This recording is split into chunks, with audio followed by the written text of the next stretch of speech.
Sempre peggio il fronte della casa nel Veneto. In 3 anni soltanto a Venezia, dal 2022, gli alloggi popolari sfitti sono aumentati del 22%, mentre sono raddoppiate le famiglie che hanno fatto richiesta e sono state inserite nelle graduatorie e che dunque hanno i requisiti per beneficiare di un affitto agevolato. Sono i dati presentati dalla Commissione Consigliare Regionale Veneta e con cui dovrà fare i conti il presidente della Regione Alberto Stefani, che del recupero del patrimonio residenziale pubblico ha fatto una priorità nel suo programma.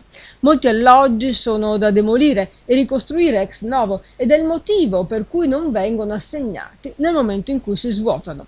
E le cifre sono a 3 zeri. Nel solo comune di Venezia ci sono oltre 2700 alloggi ATER vuoti, di cui 800 nel centro storico di Venezia, dove lo spopolamento è più grave. La consigliera regionale del PD, Monica Sambo, chiede alla Regione un cambio di passo. Si tratta di un dato allarmante di fronte per di più a un'emergenza abitativa enorme. Sappiamo che solo nel comune di Venezia sono più di 2000 le famiglie che attendono una casa.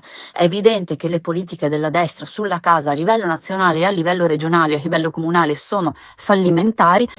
Per questo chiediamo alla Regione più investimenti, in particolare in un territorio così peculiare e particolare